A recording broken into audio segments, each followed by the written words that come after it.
Ang mga content creator na sumali dito, pinanood ko yung mga videos nila and ang gagaling. Magaling silang gumawa, talagang pinagplanuhan, talagang ginalingan.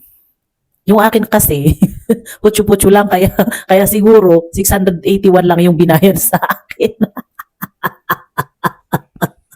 Kaya kapag may dumating sa inyo na opportunity ng TikTok or brand mission, pagbutihin nyo ang paggawa. Kasi sa totoo lang, ilang beses na akong nag-join sa ganito, sa mission na ito. Kaya lang, wala eh. Hindi, hindi, hindi ko, ewan ko rin, hindi ko kasi ginalingan. Medyo nahirapan din kasi ako. Saan mo nga ba pwedeng makita yung TikTok mission? Actually, dito sa account na ito, wala akong makita. Pero dun sa isa kong account, ayan, nakita ko siya dyan sa may bilog na red, system notifications. So, doon kasi ako na-invite ng TikTok mission. Siyempre, hindi naman ako familiar dyan, hindi ko masyadong alam yan. Kaya, nung dumating, click-click lang, sinubukan ko. So, yun na nga. Kaso nga lang, sabi ko nga, 681 lang yung, kumbaga, payment na na-receive ko lang. Pero hindi yun lang ha, nakailang take din ako dun sa video ginawa ko. Hindi ko alam kung bakit wala akong makita dito sa aking bagong account. Kasi bago lang ito eh. Hindi ko alam kung hindi ko makita yung TikTok mission. Hinanap ko siya sa settings dito sa bago kong account pero wala. Siguro dahil wala pa akong 1,000 followers, baka ganun. Kasi ito eh wala pang 1,000 followers ito pero yung una kong account, mga 1,300 na yung followers ko doon. Kaya siguro meron. Siguro lang. Kasi hindi ko rin masyadong alam itong TikTok mission. Sinubukan ko lang. So, ayan. Pagka-click mo ng system notifications, ayan. Missions.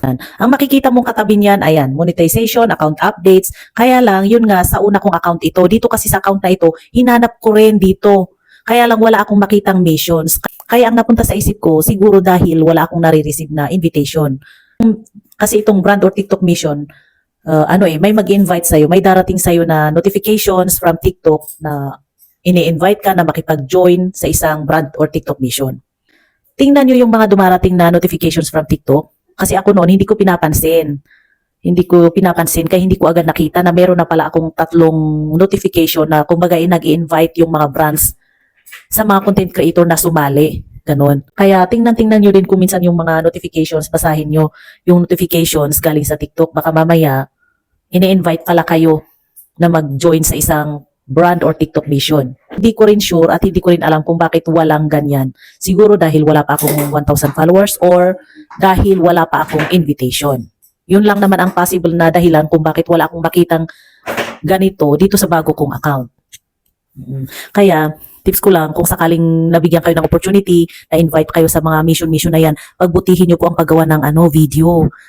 Kasi parang iilan pa lang yata yung gumagawa ng ganito. Marami na siguro pero hindi siya ganun karami.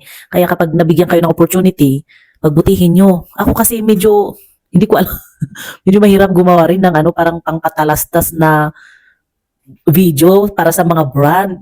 Kaya kapag dumating sa inyo, yun lang masasabi ko, pagbutihin nyo ang paggawa ng video para kung sakaling nasali, baka aabot yan. Kasi ang dinig ko sa mga ibang dati ng affiliates, medyo malaki-laki din ang bayaran dyan.